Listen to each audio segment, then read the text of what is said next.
के शर्मा, आपसे शुरू कर रहा हूं। के शर्मा, क्या हिंदुस्तान के लिए मुश्किल स्थिति है क्या ये बैलेंस बनाना, संतुलन बनाना कि हम इजराइल का साथ दें, ईरान का साथ दें, इजराइल का साथ दें या वहां फिलिस्तीनियों का साथ दें?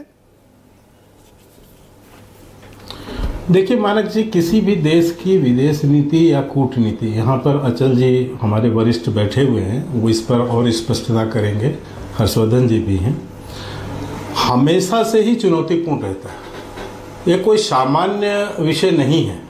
जिस ढंग से मैं देखता हूँ कि विपक्ष जो है बहुत सतही स्तर पर अपनी बयानबाजी करता है, ये इतना सतही मामला है नहीं। देश की विदेश नीति या कूटनीति ये बहुत ही गूढ़ विषय है, बहुत गंभीर विषय है, और इसमें बहुत से पक्षों को ध्यान में रखकर कोई भी देश अपना जो समझदार देश है वो निर्णय करता है। तो इसको इस तरह से टीवी से या किसी जगह पर बैठकर एनालिसिस कर देना सामान्य नहीं है। अचल जी इस पर प्रकाश डालेंगे, मैं उस पर ज़्यादा नहीं कहूँगा।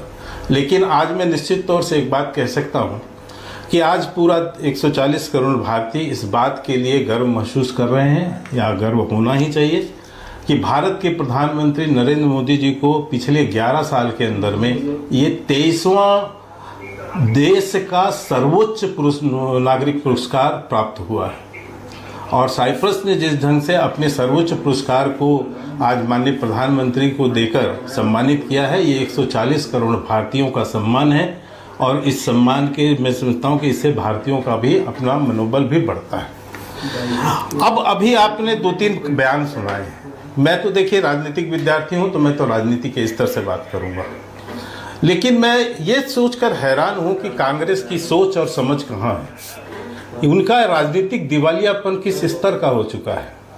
अभी आपने एक बयान बताया कि खड़गे साहब ने कहा कि साहब प्रधानमंत्री देश की विदेश नीति फैल है, जमीन पे आ गई है। जो कुछ कह सकते हैं लोग, आज से नहीं कहते हैं, हमेशा से कहते हैं। और अभी तो लगातार इस जब ऑपरेशन सिंदूर चल रहा था तब तो इनकी सगल बन गए थे विदेश नीति पर। विदेश मंत्री को गाली देना, अपमान करना, जो स्तर तक गिर सकते थे सब गिरे।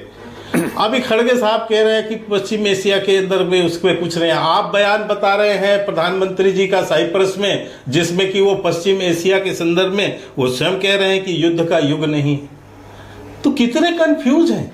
ये आप ही ने जो रिपोर्ट बताया, मैं उसी के आधार पर एनालिसिस कर रहा हूँ मानक जी, कि आपने खड़गे साहब का बयान दिखाया और उधर प्रधानमंत्री जी का बयान दिखाया, जिसमें पश्चिम एशिया और यूरोप, थोड़ा इको हो रहा है, ठीक कराइएगा बोल के। तो मुझे आश्चर्य है कि आप विपक्ष में हैं, इसलिए केवल आपको सरकार की और मोदी की और देश की बुराई ही करना, आपको अच्छा कुछ दिख ही नहीं रहा। साइप्रस के दौरे का जो प्रवास है, माननीय अभी जो माननीय प्रधानमंत्री जी 4 दिनों के लिए हैं, वो कितना कूटनीतिक यात्रा है वो, और जिसमें वो साइप्रस गए हैं। आपने स्वयं बताया कि इससे तुर्की पर क्या इफेक्ट पड़ने वाला है और अन्य जो है देशों पर क्या इफेक्ट पड़ने वाला है। 23 साल बाद कोई देश का प्रधानमंत्री गया है, और क्रोएशिया तो शायद पहले प्रधानमंत्री हैं माननीय प्रधानमंत्री जी मोदी जी, जो पहली बार जा रहे हैं वहां पर क्रोएशिया में। आज तक कोई भारत का प्रधानमंत्री नहीं गया।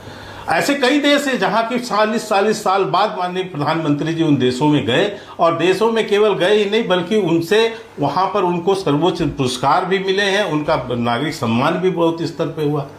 लेकिन केवल यदि विपक्ष को यही है कि यदि विरोध के लिए हमको केवल और केवल भारत को नीचा दिखाना है किसी भी तरह से, तो आप कहते रहिए ये विपक्ष फेल है जी, वो फेल है। लेकिन क्या आपको लगता है कोई स्टैंड हिंदुस्तान को लेना चाहिए था? जैसे मैंने पहले कहा ना, इजराइल और मुस्लिम देश, जैसे एक तरफ वो पहले फिलिस्तीन वाला मुद्दा आया जब गजा की लड़ाई हुई, फिर अब इजराइल ईरान की लड़ाई हो गई। क्या स्टैंड लेना चाहिए क्या, या अभी भी आपको लगता है कि हम न्यूट्रली ठीक है, जो हमारी नीति हमेशा रही है?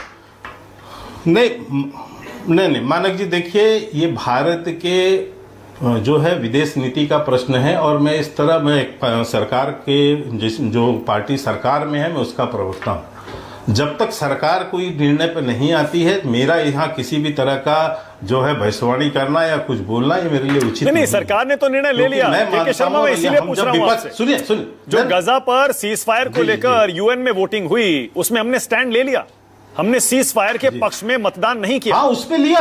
हाँ, हम पीछे हट गए, हमने वोट ही नहीं बिल्कुल सही। लेकिन आज आज ईरान के साथ क्या स्थिति करना है ये तो देखिए, जब तक विदेश नीति विदेश मंत्रालय इसको तय नहीं कर लेता, सरकार तय नहीं करती, मैं बैठकर यहाँ नहीं बोल सकता। ठीक है, ओके। ये मेरे उसमें, और अजय उपाध्याय। ये जब हम विपक्ष में भी थे मानक जी, तो एक मिनट, हम जब विपक्ष में भी थे तो मानक जी हम इस बात का पूरा ध्यान रखते थे, चाहे अटल जी के समय का विषय हो चाहे उसके बाद का, कि जब भी विदेश नीति के प्रश्न आए हैं तो या तो हम सरकार के साथ ही खड़े हुए हैं, हमने कभी इस तरह से जाकर क्रिटिसाइज नहीं किया है। और आज भी मेरी अपेक्षा है कि कम से कम विपक्ष उस बातों से सबक सीखे। ठीक है, कि जब देश के प्रधानमंत्री देश के दौरे पर हैं या आगे भी देश के विदेश नीति के संदर्भ में कम से कम कंट्रोवर्सी पैदा करने से पहले या बिना सोचे समझे के पहले किसी प्रकार की टिप्पणी करना ये देश हित में कतई नहीं हो ओके, ऑलराइट। के शर्मा, एक सेकंड इसको समझने की जरूरत है। फिलिस्तीन का झोला टांग के घूम सकते हैं आप, फिलिस्तीन का झोला टांग के घूम सकते हैं, हमें पता है ये सारी चीजें, प्रस्ताव भी पारित बहुत कुछ हो सकता है।